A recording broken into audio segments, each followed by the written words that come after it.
The moment the boarding door closed, something felt off. 3 children sat quietly in the first row of Summit Air Flight 482, their feet barely reaching the floor, their backpacks tucked neatly under the wide leather seats. Emily Carter sat by the window, holding a paperback she'd already read twice. Ethan was in the middle, headphones resting around his neck instead of on his ears. Lily, the youngest by 3 minutes, hugged a small gray stuffed rabbit so tightly its ears bent forward. They were 9 years old. Triplets. And they had no idea that in less than 5 minutes, this plane would become the center of a storm no one on board could stop. Before we go any further, just out of curiosity, where are you watching from right now and what time is it there? Morning commute? Late night with headphones on? Keep that in mind as this unfolds. Their aunt, Rachel Carter, stood just across the aisle, finishing a quiet conversation with a flight attendant about stowing a carry-on. She was calm, polite, the kind of adult who never raised her voice in public, the kind who believed rules mattered, and if you followed them, things usually worked out. The boarding passes were clear.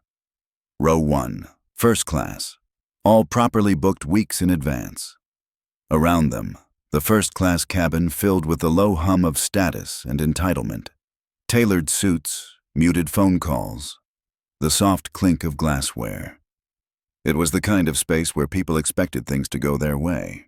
Emily glanced at her siblings and smiled, the practiced smile of an older sister who'd learned early how to steady the room without saying a word. Ethan leaned over and whispered, "Do you think they'll really let us order the warm cookies?" Lily didn't answer. She was watching the aisle, wide-eyed, as if she sensed something coming. That's when Sandra Whitmore stopped in front of them. She was the lead flight attendant. Perfect posture, practiced smile, eyes that scanned before they softened. She looked at the children, then at Rachel, then back at the children again. Her smile tightened just a fraction. "I'm so sorry," Sandra said, her voice light, almost cheerful. "There seems to be a little mix-up." Rachel turned. "A mix-up?" Sandra gestured subtly to the seats. "These first-class seats are typically reserved for our priority business passengers." Emily's smile faded. Ethan straightened. Lily pulled the rabbit closer. Rachel blinked once. "They are priority passengers. These are their assigned seats." Sandra's eyes flicked down to the boarding passes, then back up, slower this time. Behind her, a woman with sleek blonde hair and an expensive blazer leaned forward, interest sharpening her expression. "Honestly," the woman said, not bothering to lower her voice, "children don't belong up here. It's disruptive." That was Madeline Pierce. Everyone in this cabin knew the name, even if the kids didn't. Sandra nodded, just slightly. "We can make this easier for everyone," she said, already reaching for the boarding passes. "The children will be much more comfortable in the main cabin." Ethan frowned. "But we didn't do anything." Lily's eyes filled, silent tears slipping down as Sandra gently, but firmly, took the passes from Rachel's hand. Emily didn't cry. She just looked down at the seat she'd been so careful not to wrinkle, the one she thought was hers. This wasn't loud. There was no shouting, no scene. That's what made it worse. In the world of revenge stories, justice usually comes with shouting and slammed doors. But this story didn't start that way. It started quietly, politely, with 3 children being told, without ever being yelled at, that they were in the wrong place. And as the cabin settled back into its comfortable rhythm, no one yet realized that Flight 482 had just failed a test it didn't even know it was taking. Rachel Carter knew the moment she lost the boarding passes that the situation had slipped out of the normal lanes of logic.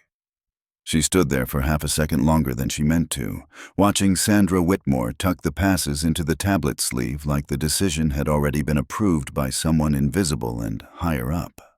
There was no anger in Sandra's face. That was the part that chilled Rachel. Just efficiency, like moving luggage, like reassigning cargo. "Let me see those again," Rachel said, keeping her voice even. "They're minors. They're supposed to be seated together." Sandra smiled without warmth. "We'll do our best to keep them close. This is a courtesy adjustment. Courtesy. The word landed wrong. Emily turned around in her seat, her book still open on her lap. She didn't say anything, just searched Rachel's face, trying to read the situation like she always did. Ethan's foot bounced once, then stilled when Emily shot him a look. Lily wiped her cheek with the sleeve of her hoodie, embarrassed that she couldn't stop crying. "Are we in trouble?" Lily whispered. "No," Rachel said immediately, crouching down so she was eye level with all three. "You didn't do anything wrong, okay?" Ethan frowned. "Then why are they moving us?" Rachel didn't answer. She couldn't. Not without lying. Sandra returned with a brisk step, gesturing down the aisle. "Emily, you'll be in 5A. Ethan 6C, Lily 7D. The words hit like a physical blow. "Separated?" Rachel said, the calm finally cracking at the edges. "You're separating them?" "It's temporary," Sandra replied. "And necessary." Necessary for who? Emily's hands tightened around the book. She didn't cry. She slid out of her seat, shoulders squared, and whispered to her siblings, "It's okay. I'll see you when we land." Ethan swallowed hard. "But we're supposed to sit together." "I know," Emily said. Her voice shook anyway. Lily refused to let go of Rachel's hand. "Please don't make me sit alone." Sandra waited, expression neutral, like time itself was on her side. Rachel wanted to raise her voice. She felt it climb into her chest, hot and desperate. But years in a classroom had taught her something cruel and useful. When you raise your voice, people stop listening and start judging. So she didn't yell. She let them move the children. Emily walked down the aisle first, every step deliberate, her head high in a way that didn't belong to a 9-year-old. Ethan followed, blinking too fast. Lily went last, looking back over her shoulder until Rachel nodded and forced a smile she didn't feel. As the kids settled into their new seats, the first-class cabin exhaled. Glasses clinked again. Conversations resumed. The problem had been handled. Except it hadn't. Emily sat by the window in 5A, staring out at the tarmac without seeing it. She pressed her fingers into the pages of her book, not reading a single word. Ethan in 6C twisted his headphones in his hands, glancing up every time someone walked past, hoping it was Rachel. Lily sat rigid in 7D, clutching her rabbit like it was the only solid thing left in the world. Rachel returned to her seat several rows back, heart pounding, hands shaking just enough that she folded them together to hide it. Around them, phones lifted. Not obviously, not rudely, but Rachel caught the glint of a camera lens angled just slightly wrong. Someone in row 2 whispered, "That doesn't feel right." Another passenger shook his head, then looked away. 5 minutes passed. In a glass-walled conference room thousands of miles away, a quiet chime sounded. A screen lit up with a simple notification. Passenger Integrity Test Flight 482. Status failed.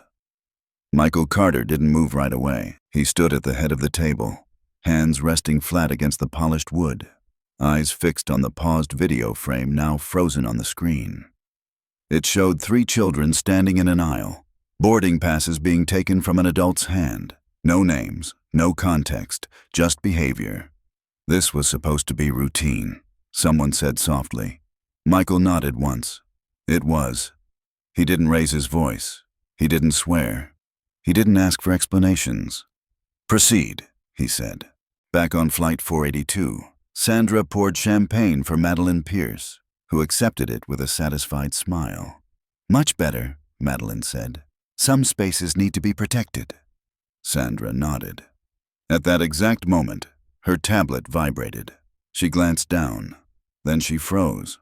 Because for the first time since boarding, the system was no longer waiting for her to decide what was acceptable. It had already decided for her. Sandra Whitmore had trained herself to read tablets the way other people read faces. One glance was usually enough to tell her whether a message could wait, whether it needed to be handled quietly, or whether it was about to ruin someone's day. This one didn't fit any category she recognized. Her fingers hovered over the screen as the vibration stopped. Madeline Pierce was still talking. still smiling, still swirling champagne like the cabin belonged to her. Sandra barely heard her. She tapped the screen. The color drained from her face. It wasn't an alert. It wasn't a reminder. It wasn't even addressed to her by name. It was a directive. "Crew of Flight 482, the message began. "Please acknowledge receipt." Sandra swallowed. Her pulse jumped. She glanced down the aisle, instinctively checking who might be watching. Most passengers were back in their private bubbles now, convinced the earlier discomfort had been resolved. But she felt it. Something had shifted. The air was tighter, quieter. She tapped acknowledge. Another message appeared instantly, longer this time. Legal language, corporate language. The kind of language that didn't bluff. Effective immediately, all senior cabin staff on Flight 482 are placed under service review. Do not initiate further seating changes. Do not engage with affected passengers beyond standard protocol. Full debrief required upon landing. Sandra's throat went dry. Madeline noticed the pause. "Is there a problem?" she asked, one perfectly shaped eyebrow lifting. "No," Sandra said too quickly. Then she forced a smile. "Just a system update." Madeline hummed, unimpressed. "Make sure it doesn't interfere with service." Sandra nodded, but her attention had already fractured. Across the cabin, Emily sat rigid in 5A, still staring out the window. She hadn't moved since being seated. The book was still open in her lap, untouched. Sandra saw now what she hadn't allowed herself to see before. The way the girl's shoulders were tense, the way her jaw was set like she was holding something back. Ethan shifted in 6C, twisting around to look for his sister. When their eyes met across the aisle, Emily gave him a small nod. Stay calm, stay still. The kind of communication only siblings shared. Lily, in 7D, finally broke. She pressed her face into her stuffed rabbit, shoulders trembling as she cried silently, the way children did when they didn't want to make things worse. Sandra felt a flicker of unease push past her training. This wasn't how problems ended. This was how they began. Another vibration. This time, it wasn't just her tablet. Two other crew members glanced down at theirs, expressions tightening in unison. One of them looked up at Sandra, eyes wide. "What's going on?" the younger attendant whispered. Sandra didn't answer. She couldn't, because at the front of the cabin, the overhead speaker clicked once. Just a soft, mechanical sound. Not an announcement yet, just the system preparing to speak. Rachel Carter felt it before she heard it. She was seated several rows back now, hands clenched in her lap, replaying the last few minutes over and over like a mistake she should have been able to stop. Her instincts screamed that she'd failed the kids somehow, that she should have pushed harder, spoken louder, done something different. Then the click came. Her head snapped up. "Ladies and gentlemen," the captain's voice began, calm but carefully measured. "We are currently addressing an internal operational matter. Please remain seated. Cabin crew will assist you shortly." That was it. No apology, no explanation. But Rachel saw the ripple move through the cabin anyway. People looked up from their phones. Conversation stalled. Someone in row 3 leaned toward his seatmate and murmured, "That's not normal." A man near the aisle whispered, "This has something to do with those kids." Phones came out again. Not discreet this time. Sandra stood frozen, her tablet heavy in her hands. She felt suddenly exposed, like every decision she'd made in the last 10 minutes was being replayed somewhere she couldn't reach. In a conference room overlooking Manhattan, Michael Carter watched the same scene from a dozen angles. The AI feed split the screen into panels, audio waveform, facial recognition markers, behavioral flags lighting up in red and yellow. Words like exclusion, dismissal, and assumption of status scrolled in a column to the right. He didn't need the analysis. He could see it with his own eyes. "They didn't shout," someone at the table said quietly. "They didn't threaten." Michael nodded. "They didn't have to." He leaned forward slightly. "That's what makes it systemic." A board member cleared her throat. "Do we intervene directly?" Michael shook his head. "Not yet." Back on Flight 482, Madeline Pierce set her glass down with a sharp click. "This is ridiculous," she said loudly. "I pay too much to sit through amateur hour."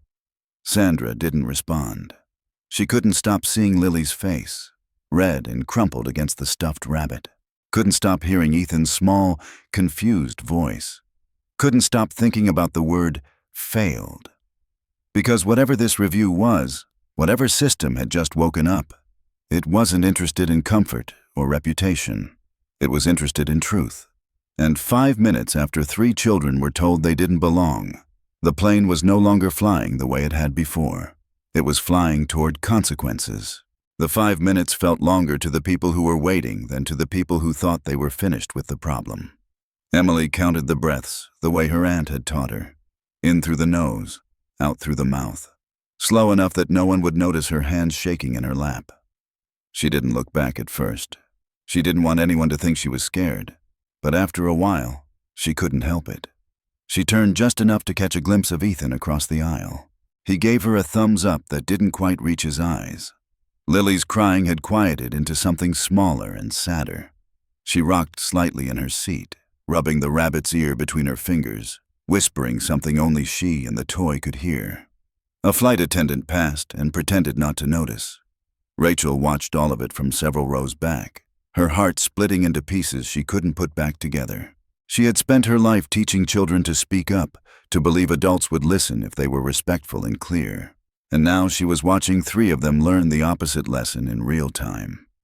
At the front of the cabin, Sandra Whitmore stood very still. She had stopped pouring drinks, stopped offering warm towels, stopped moving altogether. The tablet in her hands buzzed again, and this time she didn't open it right away. She already knew it wouldn't be good news. When she finally looked, the screen filled with a cascade of data, timestamps, audio flags, seating charts. A red banner pulsed at the top. Ethics Monitor, Active Review, Flight 482. Sandra's chest tightened. This wasn't supposed to be live yet. She remembered the memo months ago, the one everyone skimmed and forgot. A pilot program, AI-assisted service review. Mostly theoretical, mostly harmless. Until now. The tablet chimed again, softer, almost polite. Preliminary findings indicate deviation from Child Passenger Protection Protocol. Sandra felt her face heat. She scrolled quickly, hoping, irrationally, that she'd misunderstood. But the words didn't change. Separation of minors without safety justification. Dismissal of guardian verification. Language flagged for exclusionary bias. Across the aisle, Madeline Pierce leaned back in her seat, blissfully unaware, tapping out a message on her phone. Sandra glanced at her, then at the children, and for the first time a thought broke through her training. What have I done? The overhead speaker clicked again. This time, it didn't stop. "Attention, Flight 482, the captain said. His voice was steady, but there was a weight behind it now. Please be advised that we are operating under an active corporate integrity review. Cabin crew will follow updated directives shortly." A low murmur rippled through the cabin. Rachel felt it like electricity. Integrity review. She didn't know what it meant, but she knew what it didn't sound like. This wasn't being swept away. Emily straightened in her seat. She didn't understand the words, but she understood the tone. Something had changed. She turned again, this time more openly, searching for Lily. When she found her, she pressed her palm flat against the window between their rows, a small, steady signal. "I'm here." Lily looked up. Her crying slowed. In a high-rise conference room overlooking Manhattan, Michael Carter watched the same moment unfold from multiple camera feeds. He stood apart from the table now, arms folded, eyes fixed on the screen where the triplets' faces appeared in 3 separate frames. "They're handling it better than most adults would," someone murmured. Michael didn't respond. He watched Sandra hesitate, watched Madeline roll her eyes, watched Rachel sit rigid with restraint, and he felt something tighten in his chest that had nothing to do with business. "This is the point," he said quietly. "Right here." A lawyer at the table glanced up. "We can still intervene directly if—" "No," Michaels said, not unkindly. If we step in now, it becomes about us, about power. Let the system do what it was designed to do. Back on the plane, Sandra's tablet updated again. New directive. Reunite separated minors immediately. Suspend discretionary seating privileges. Prepare written incident report upon landing. Sandra's breath caught. She looked down the aisle at the children she had moved without a second thought. At the quiet devastation she had labeled a courtesy adjustment. Her training told her to proceed calmly. Her conscience told her she was already too late. She stepped toward Emily first, then stopped, glancing instinctively toward Madeline. Madeline met her eyes. "What now?" she snapped. "You're not moving them back, are you?" Sandra didn't answer right away. For the first time since boarding, she wasn't sure whose comfort mattered more than her own. As she turned back toward the children, the cabin held its breath. And somewhere between the hum of the engines and the glow of the aisle lights, the balance of the flight began to shift. Not because someone demanded it, but because the truth had finally been seen.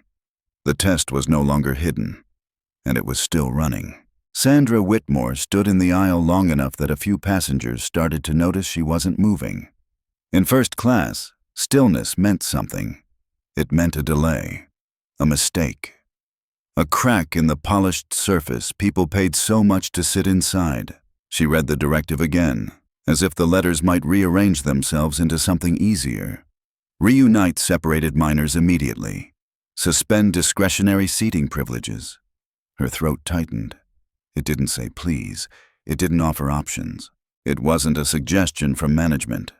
It was the airline's spine, suddenly straight. Sandra slipped the tablet under her arm and walked toward Emily in 5A.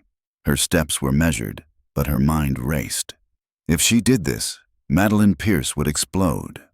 If she didn't, she'd be disobeying a corporate directive under an integrity review. Either way, someone would remember her name. Emily watched Sandra approach with the kind of alertness adults usually mistook for disrespect. Emily wasn't being rude. She was bracing. She'd learned in 5 minutes that smiles didn't always mean safety. "Emily," Sandra said softly, lowering her voice as if kindness could undo what she'd already done. "Sweetheart, we're going to get you back with your brother and sister, okay?" Emily's eyes didn't brighten. They narrowed, just a fraction. "Why now?" she asked. Sandra blinked.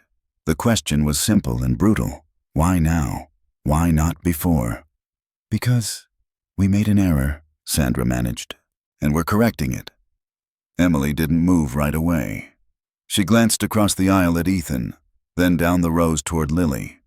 Her hands tightened around the book. Rachel, several rows back, felt her pulse spike. She wanted to stand, to run up there and scoop all 3 kids into her arms like she could rewind time, but she forced herself to stay seated. She didn't want to give anyone an excuse to call her unruly. Not here, not now. Sandra turned toward Ethan in 6C next. Ethan was already half out of his seat, hope and fear tangling in his face. "You're not going to send us farther back, are you?" he blurted, voice cracking in a way that made a couple of heads turn. "No," Sandra said quickly. "No, Ethan. You're going forward." Ethan swallowed, nodding hard like he didn't trust his own relief. When Sandra reached Lily in 7D, she found her curled inward, chin tucked, rabbit pressed tight against her chest. Lily's eyes were red, and she looked at Sandra the way a child looked at a dog that had bitten once, still hoping, but careful. "Lily," Sandra said, crouching to her level. "We're going to move you back up with your brother and sister." Lily didn't respond. She glanced past Sandra, searching for Rachel. Rachel lifted her hand slightly, just a small wave, a signal that said, "I'm here, I see you, you're not alone." Lily's lower lip trembled. She slid out of her seat, clutching the rabbit. Sandra stood and turned back up the aisle with the 3 children walking in front of her like a quiet procession.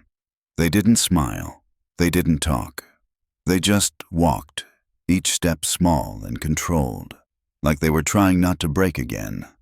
That's when Madeline Pierce stood. She rose slowly, as if she wanted the cabin to witness her authority. She set her champagne flute down with deliberate care and stepped into the aisle, blocking their path. "Absolutely not," Madeline said, voice sharp enough to slice through the cabin's hush. "You cannot be serious." Sandra stopped short. "Miss Pierce," she began, keeping her tone calm. "We are under a corporate directive. We have to reunite the minors."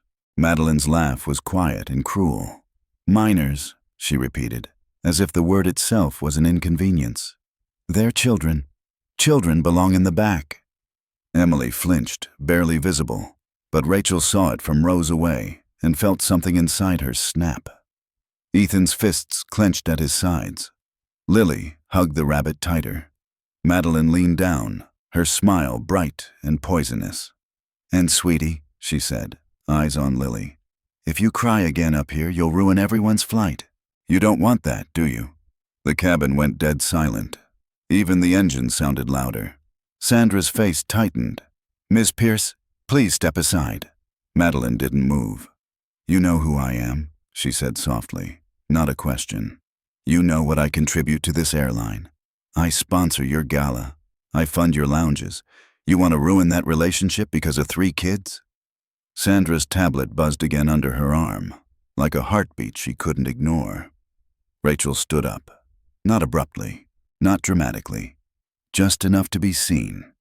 "Ma'am," Rachel said, her voice steady but trembling at the edges. "They have valid tickets. They're 9 years old. They were sitting together. You don't get to decide they don't belong." Madeline turned toward her, eyes narrowing. "And who are you?" Rachel swallowed. "Their guardian." Madeline's smile widened. "Then you should teach them what spaces are meant for them." Emily's breath hitched. She looked back at Rachel, and Rachel saw something in her niece's face that made her stomach drop. Emily wasn't asking for permission to cry. She was asking if it was safe to be a kid again. Rachel stepped forward 1 more inch. "They are not the problem," she said, voice shaking now with controlled fury. "Your attitude is." Madeline's eyes flashed. "Careful," she murmured. Sandra took a breath, and in that breath, something shifted in her. Maybe it was fear, maybe it was shame, maybe it was the weight of being watched by a system that didn't care about her excuses. "Miss Pierce," Sandra said, louder now. "Move, now." Madeline stared at her like she couldn't believe the audacity. Then, slowly, she stepped aside. Emily led the way back toward the first row. Ethan followed. Lily came last, glancing once at Madeline as she passed, not angry, just wounded. And in the front of the cabin, 3 first-class seats sat empty, waiting. Not like thrones, like proof. The moment the 3 seats filled again, the cabin didn't relax. It held. Emily slid into 1A and set her book on her lap, hands folded over it like she was afraid it might disappear. Ethan took 1B, exhaling only after his seatbelt clicked. Lily climbed into 1C and curled toward her siblings, rabbit tucked under her chin, eyes still glossy but steady. They were together again. And somehow, that made everything heavier. Rachel watched from her row, chest tight, pride and guilt tangled in her throat. She wanted to smile, to wave, to give them something normal to hold on to. But this didn't feel normal. It felt like standing at the edge of something that hadn't decided which way it would fall. Sandra Whitmore stood a few steps away, hands clasped in front of her, posture perfect, face unreadable. She had done what the directive demanded. That should have been enough. It wasn't. Her tablet vibrated again. She didn't flinch this time. She opened it. Update. Integrity review escalated. Executive oversight active. Maintain current configuration. Sandra's jaw tightened. Executive oversight meant eyes. Lots of them. It meant recordings pulled, transcripts reviewed, decisions weighed without the softening blur of context. It meant that everything she'd labeled standard practice was about to be measured by a different ruler. Across the aisle, Madeline Pierce sat rigidly, arms crossed, lips pressed into a thin line. She stared straight ahead, refusing to look at the children, refusing to acknowledge the shift. Her world had always responded when she applied pressure. This time, It hadn't. She hated that more than being wrong. Ethan leaned toward Emily and whispered, "Are we in trouble?" Emily shook her head, just once. "No," she said softly. I think the plane is." Lily sniffed, then surprised both of them by letting out a tiny laugh. "It's like when the teacher stops smiling," she whispered, "and everyone knows someone messed up." Emily almost smiled. Almost. The seatbelt sign chimed. The plane began its slow taxi toward the runway, but the usual sense of forward motion didn't come with it. This felt like waiting for a verdict, not takeoff. Rachel closed her eyes for a second and breathed. She replayed the moment Madeline had leaned down, the way Lily had shrunk back, the way Emily had gone still in that dangerous, adult way kids learn too early. She'd wanted to scream then, to tear the cabin open with her voice. She hadn't, and now she wondered if silence had been the right choice, or just another kind of permission. In Manhattan, Michael Carter watched the camera feed as the triplets settled back into row 1. He didn't smile. He didn't relax. "Reunification achieved," someone said at the table. Michael nodded. "That's the minimum." A pause. "We're seeing passenger engagement spike," another voice added. "Multiple recordings uploaded. The narrative's forming." Michael leaned forward, elbows on the table. "Then let it form. We're not shaping this. We're listening." "Do you want a brief Summit Airs board now?" a lawyer asked. "Not yet," Michael said. "Give the system room to speak." Back on the plane, Sandra approached the row again, slower this time. She stopped beside Emily's seat, hesitated, then spoke. "I'm sorry," she said quietly. Not to the cabin, not to the company, to the children. Emily looked up, eyes clear. She didn't answer right away. "For what?" Emily asked. Sandra swallowed. "For not seeing you sooner." Emily considered that. Then she nodded once. It wasn't forgiveness. It was acknowledgement. That was worse. Sandra straightened and stepped back, her face flushed, something fragile cracking through her training. She felt it now, the weight of having been wrong in a way that couldn't be brushed away with policy or precedent. The captain's voice came on again. "Flight attendants, please prepare the cabin for departure." As the engines began to hum louder, Lily pressed her forehead lightly against Emily's shoulder. "Do you think it's over?" she whispered. Emily stared ahead, watching the lights blur past the window. "No," she said. "I think it's just starting." And somewhere between the runway lights and the rising pitch of the engines, the truth settled into the cabin like a pressure change no one could ignore. This flight wasn't about seats anymore. It was about what happened when a system was forced to look at itself, and what it did next. The announcement didn't come with a chime. That was the first thing people noticed. Usually, there was a soft tone, a polite warning before the captain spoke. This time, the voice cut in clean, unannounced, as if the system itself had decided it no longer needed permission. "Attention, Summit Air Flight 482. Every conversation stopped. Even Madeline Pierce turned her head. The captain's voice was calm, but it carried a weight that hadn't been there before. Not nervous, not apologetic. Controlled. "We are currently operating under an active corporate integrity review initiated mid-boarding. Please remain seated. Cabin crew will follow updated instructions shortly." A beat of silence followed. Then a ripple. "What does that mean?" someone whispered. "Integrity review?" another passenger murmured. "That's not normal." Phones came up again, this time openly. No one pretended not to look. Emily felt the shift before she understood the words. She sat straighter instinctively, like the air itself had changed density. Ethan leaned closer to her, eyes wide. Lily clutched the rabbit but didn't cry. She was listening now. Sandra Whitmore stood frozen near the galley, tablet glowing in her hands. The messages were coming faster now, stacking on top of each other. Live review confirmed. Audio and video evidence secured. Passenger testimony flagged. Board-level oversight engaged. Her chest tightened. Board level meant names she'd only seen on memos. People who didn't care how busy a route was or how influential a passenger claimed to be. People who cared about patterns. She looked toward Madeline Pierce without meaning to.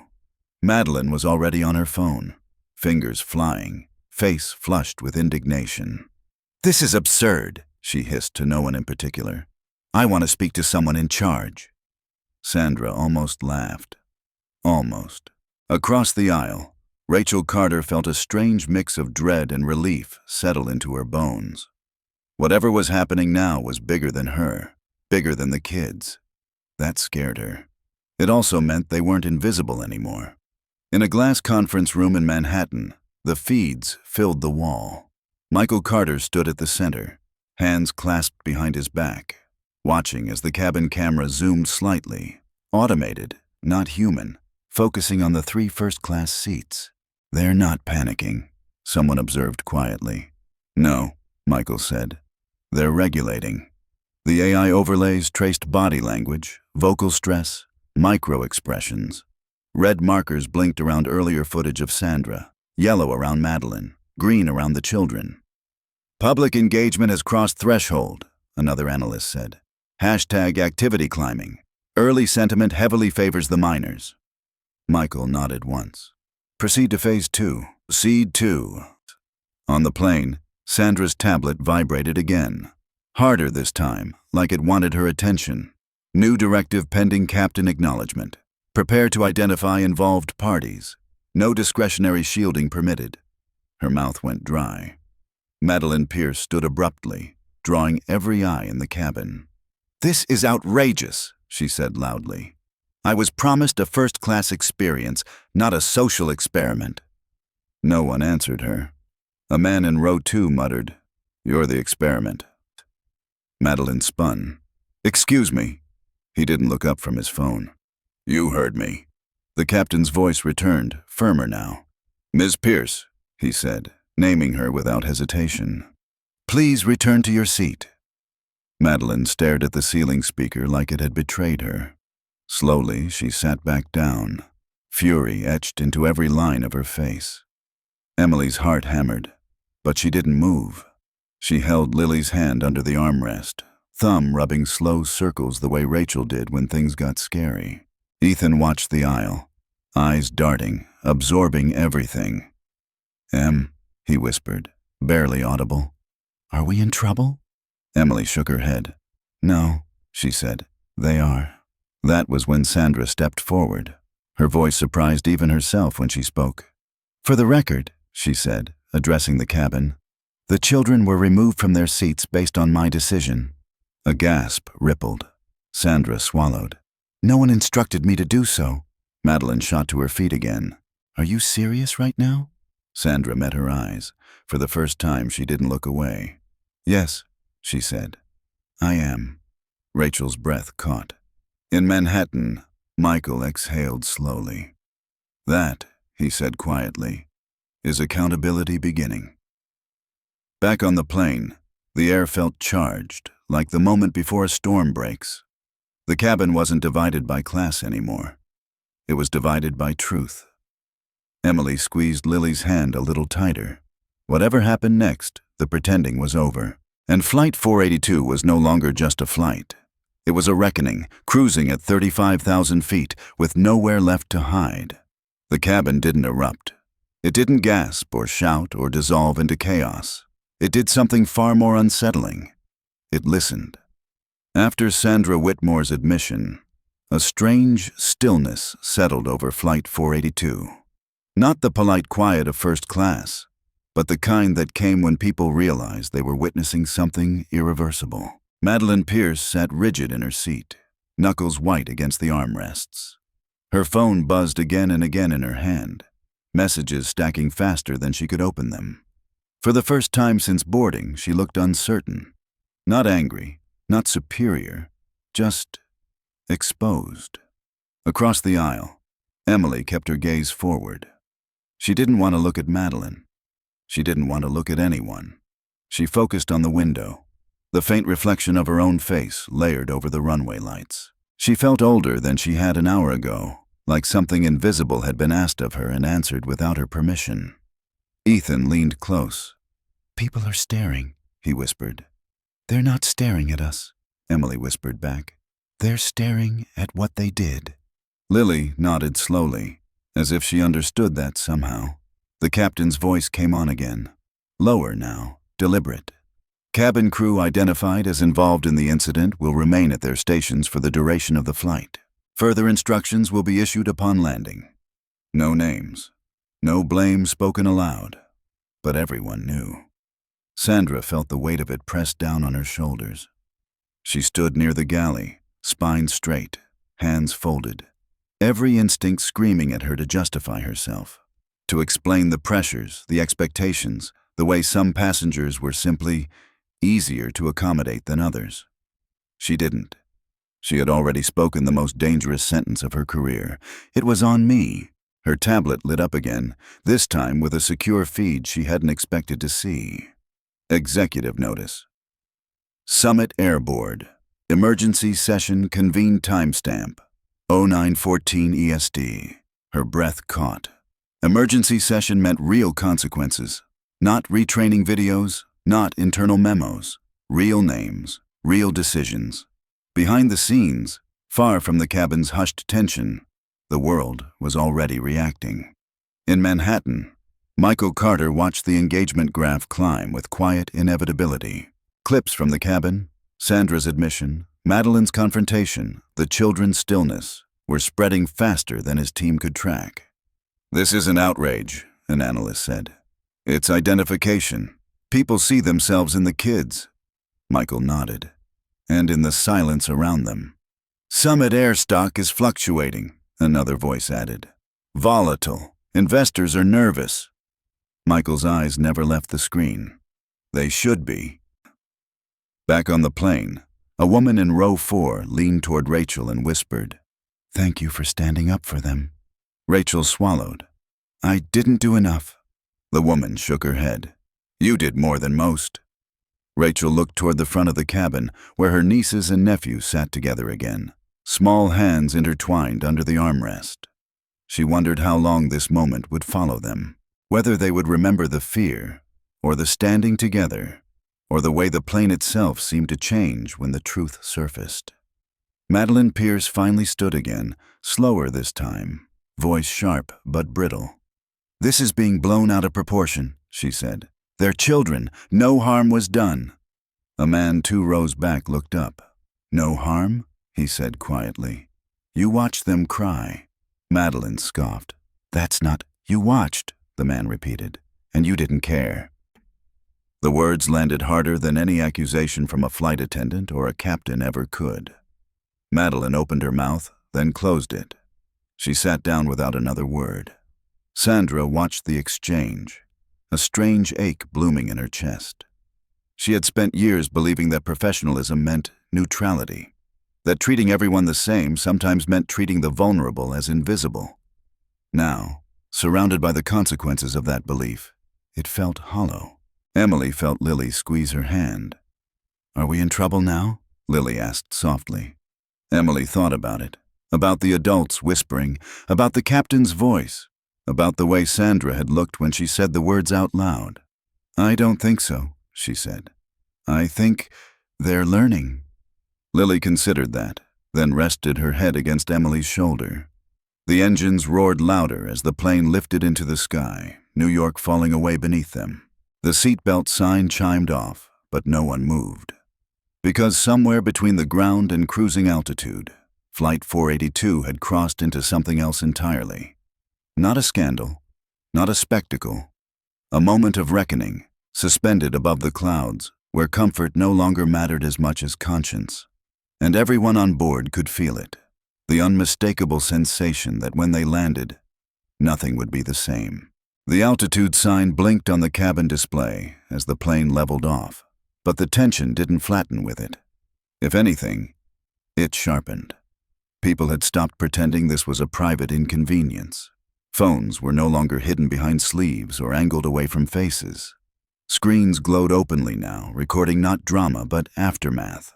Quiet faces, stiff postures, the absence of champagne refills where they should have been. Sandra Whitmore felt every eye even when no one was looking directly at her. Her tablet chimed again.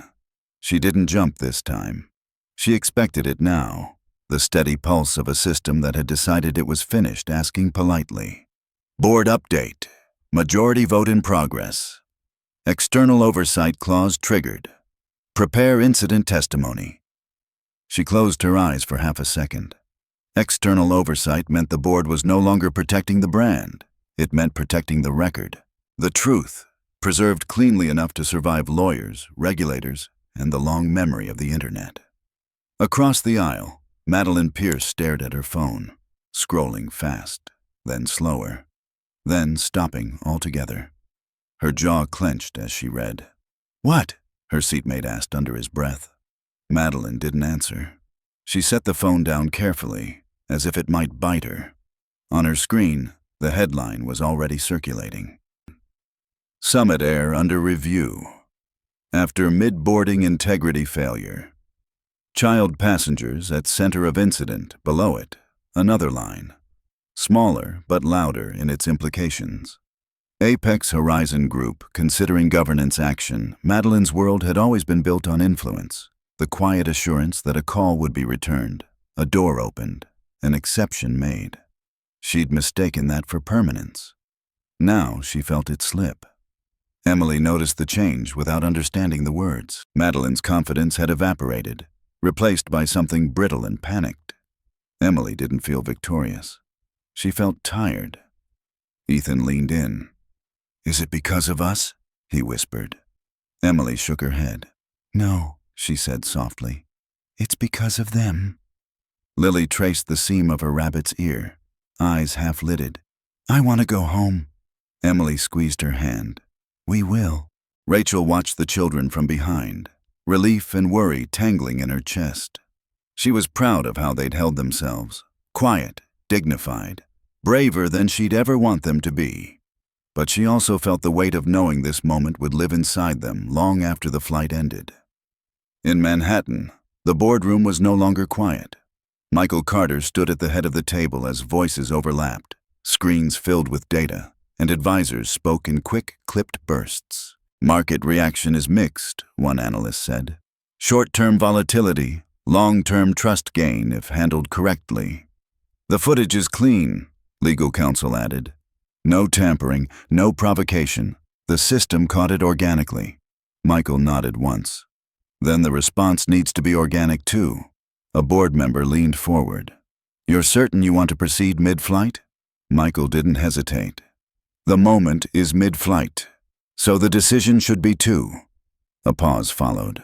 Then a single word appeared on the central screen. Approved.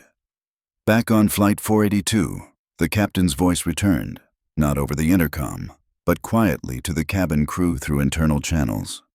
Sandra felt it in her bones before she read it. Executive directive confirmed. Public statement upon landing. Involved parties to be relieved of duties pending review. Relieved of duties. Sandra swallowed.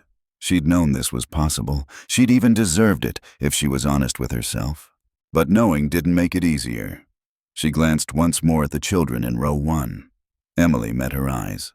There was no anger there, no satisfaction, just a steady, unreadable calm. That hurt more than outrage would have. The seatbelt sign chimed on again as the plane began a gentle turn westward. Somewhere beneath them, the country stretched wide and indifferent, unaware of the small reckoning unfolding above it.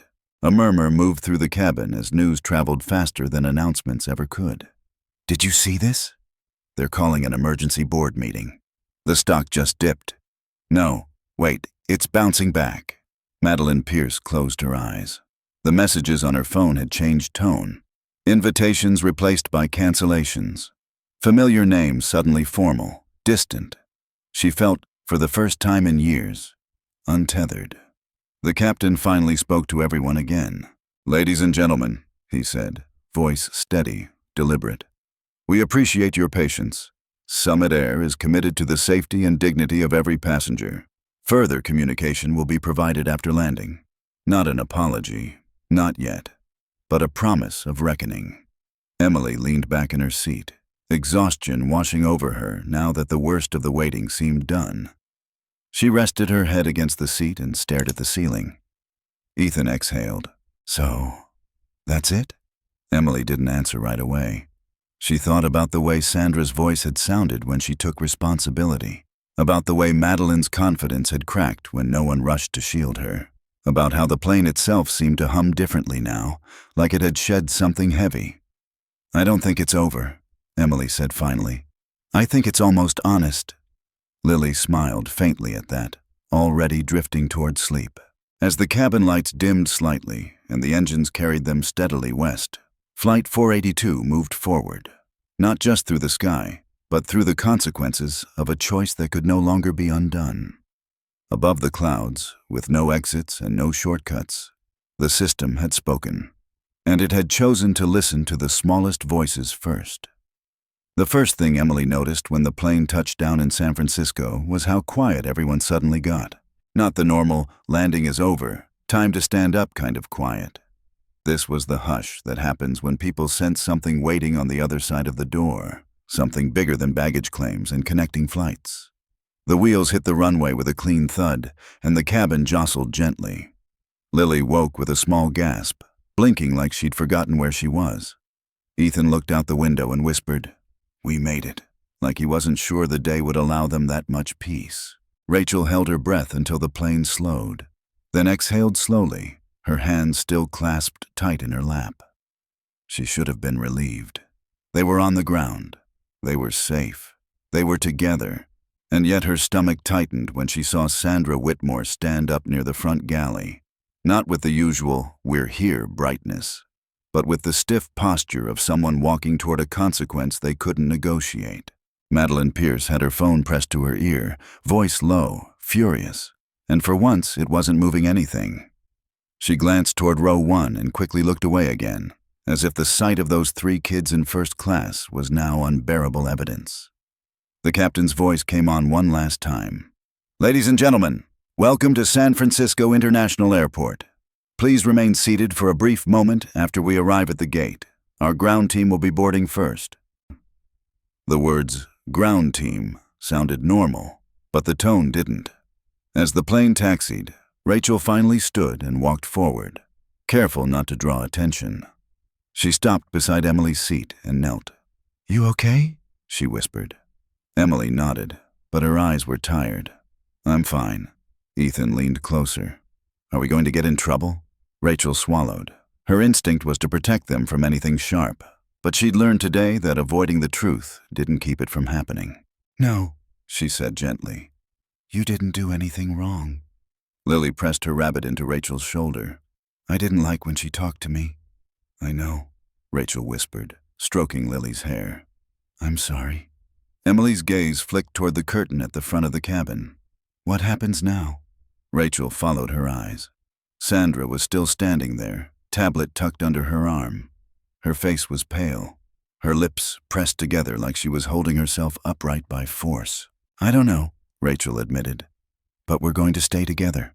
The plane came to a stop at the gate. The familiar ding sounded, and the seatbelt sign clicked off. Normally, that would be the signal for chaos. No one moved. Then the front door opened with a soft hiss, and instead of the usual jet bridge rush, a small group of people stepped into the cabin.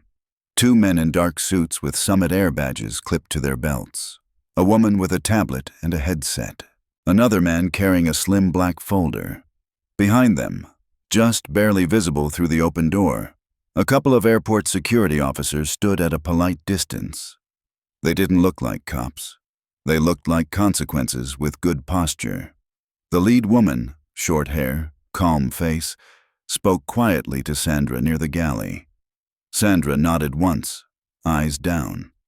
Whatever was being said, it drained the last bit of color from her cheeks.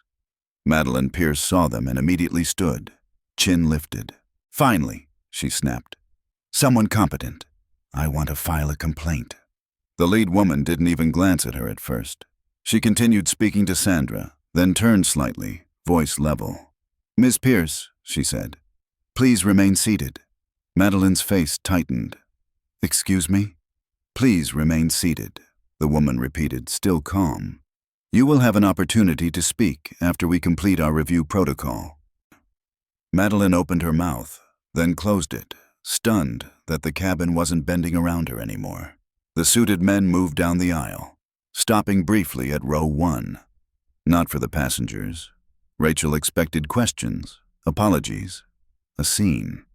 Instead, the lead woman simply nodded at the children with something close to respect. "Emily, Ethan, Lily?" she asked softly, like she already knew the answer. Emily looked up, cautious. "Yes. My name is Dana Ross," the woman said. "I'm with Summit Air's corporate integrity team. You're not in trouble. We just want to make sure you're okay, and we want your guardian to feel safe." Rachel stood slowly. "I'm their guardian." Dana nodded. "Ms. Carter, you may remain with them at all times." Rachel felt something loosen in her chest. The permission mattered. Behind Dana, one of the suited men leaned toward Sandra and spoke quietly. Sandra's shoulders sagged, just a fraction. Then Dana turned to the cabin as a whole, and the way she addressed them made it clear this wasn't PR. "Ladies and gentlemen," she said, voice carrying without being loud. "Summit Air is conducting an immediate service integrity response related to the boarding incident on this flight. We have already secured all footage and cabin logs. We appreciate your patience while we complete a brief debrief with involved personnel." A few passengers exchanged glances. Someone in row 2 murmured, "Footage and logs. Wow." Phones lifted again, but slower now, almost reverent. Madeline Pierce's fingers tightened around her handbag strap. She looked around, waiting for support, waiting for someone to validate her status. No one did. Rachel watched Sandra Whitmore carefully. Sandra looked human now. No polished smile, no authority. Just a woman in a uniform who had made a choice and finally had to live in it. Dana opened the slim black folder and handed Sandra a single page. Sandra stared at it. Her hands trembled. Rachel saw Sandra's lips move silently as she read the first line, and then she swallowed hard as if her throat had closed. Emily watched too. Not with cruelty, not with delight. With the same steady attention she'd used all day, like she was trying to understand how adults could be so sure they were right until someone forced them to look. Sandra whispered something to Dana. Rachel couldn't hear it, but she saw the shape of the word. "Sorry." Dana nodded once, then turned slightly and spoke clearly enough for the nearby rows. "Effective immediately, Sandra Whitmore is relieved of duty, pending the completion of an expedited review." Sandra's face crumpled for half a second, then snapped back into control. She straightened, shoulders back, as if she could still perform professionalism even while it fell apart around her. Madeline Pierce shot to her feet again, voice sharp. "This is insane. You're punishing staff over a misunderstanding. Those kids were fine." Lily flinched. Emily's hand moved instinctively to Lily's, covering it. Dana's gaze turned to Madeline, and this time it was like the cabin temperature dropped. "Ms. Pierce," Dana said evenly, "our review includes passenger conduct as well." Madeline's mouth fell open. "Passenger conduct?" Dana nodded.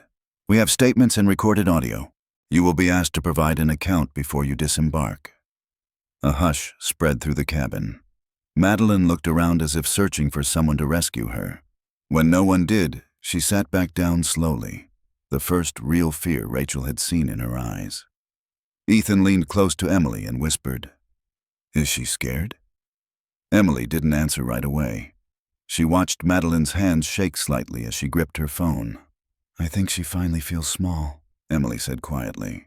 Rachel's throat tightened at that sentence. Not because it was cruel. Emily's voice wasn't cruel at all. It was honest. Dana leaned down to the children again. "You 3 did nothing wrong," she said softly. "I'm sorry you were treated like you didn't belong." Lily stared at Dana for a long moment, then whispered, "We had tickets." "I know," Dana replied, "and you should have been respected the first time." The jet bridge door remained open, but no one rushed out. The cabin had turned into a courtroom without a judge's robe, just a record, a system, and a reckoning. Somewhere outside, cameras flashed. Rachel could see them through the small gap past the curtain. Reporters, phones, airport staff craning their necks. The world had followed the story from 35,000 feet. Now it was here to watch what Summit Air did when the plane was on the ground and excuses didn't fly anymore. Emily looked down at her book, the one she'd never read, and then up at Rachel. "Aunt Rachel," she whispered, "are we going to be okay?" Rachel reached for her hand and squeezed it, steady and warm. "Yes," she said, "we are." And for the first time since boarding, she believed it. They didn't let anyone stand up yet. That alone told the cabin this wasn't ending quietly. Dana Ross stepped aside with Sandra Whitmore and one of the suited men, speaking in low voices near the galley. Sandra nodded stiffly, eyes fixed on the floor, no longer part of the rhythm of the flight she'd controlled just hours earlier. Rachel stayed close to the kids, one hand resting on Emily's shoulder, the other brushing Ethan's arm, anchoring them without smothering. Lily leaned against her now, exhaustion finally winning over adrenaline. Around them, the cabin buzzed with restrained energy. Not outrage, not celebration. Witness. A man in row 3 whispered, "This is actually happening." His seatmate murmured back, "It should have happened a long time ago." Madeline Pierce sat frozen, staring straight ahead. Her phone lay dark in her lap, the screen reflecting her face back at her in a way she didn't recognize. She had stopped talking. That, more than anything else, unsettled the people around her. Dana returned to the aisle and addressed the cabin again. "Thank you for your patience," she said calmly. "We'll be deplaning in phases. First, families with minors involved in the incident will exit with a member of our team. Then, the remaining passengers." No one argued. No one rushed. Emily looked up at Rachel. "Do we have to talk?" Rachel shook her head gently. "Only if you want to." Emily thought about that, about the questions that might come, about strangers wanting words she wasn't ready to give. "I don't want to talk," she said quietly. "I just want to leave." Dana overheard and nodded. "That's completely fine." The suited man stepped forward and pulled the curtain back fully. Light spilled into the cabin from the jet bridge, bright and almost too real after everything that had happened inside. Rachel gathered their bags. Lily clutched her rabbit tighter. Ethan stood a little taller than before, jaws set like he was determined not to cry again in public. As they stepped into the aisle, something unexpected happened. People started clapping, not loudly, not all at once. It began with a few soft taps from somewhere near the middle of the cabin, hesitant at first. Then more joined in, the sound growing warmer, steadier. It wasn't applause for drama. It was recognition. Emily froze for a second, overwhelmed. She'd never been clapped for in her life, not like this. She looked at Rachel, panic flickering in her eyes. Rachel leaned down. "They're not clapping at you," she whispered. "They're clapping because they saw something wrong, and they're glad it didn't get ignored." Emily nodded, swallowing hard, and took Lily's hand. They walked forward together, heads down, passing Madeline Pierce's row. Madeline didn't look at them. She couldn't. Behind them, Sandra Whitmore watched the children leave the cabin she'd ruled, her face pale and hollow. The sound of applause didn't follow her. It stopped at the aisle where accountability waited. As the kids crossed into the jet bridge, the noise faded, replaced by the hum of the airport. Cameras flashed beyond the glass, reporters already pressing forward, hungry for statements. Dana raised a hand, firm. "No interviews," she said. "They're children." Security moved smoothly, clearing a path. Rachel felt tears sting her eyes. Not from fear now, but from something closer to relief. They moved through the terminal quickly, past faces that stared and whispered. Lily buried her face in Rachel's jacket. Ethan glanced back once, then forward again, determined. In a quiet conference room just off the concourse, Dana closed the door behind them. "This is a private space," she said. "Take a moment." Rachel sank into a chair, knees weak. Emily sat beside her, shoulders finally slumping. Lily curled up against Rachel's side. Ethan leaned against the wall, staring at the floor. For a long moment, no one spoke. Then Emily broke the silence. "Did we do the right thing?" she asked. Rachel's heart twisted. "You didn't do anything," she said softly. "You existed, and that was enough." Dana nodded. "What happened today will lead to changes," she said carefully. "Real ones. But none of that is your responsibility." Emily looked down at her book again, the one she still hadn't read. She traced the edge of the cover with her finger. "I didn't like how small it made Lily feel," she said. Dana's expression softened. "That's exactly why it matters."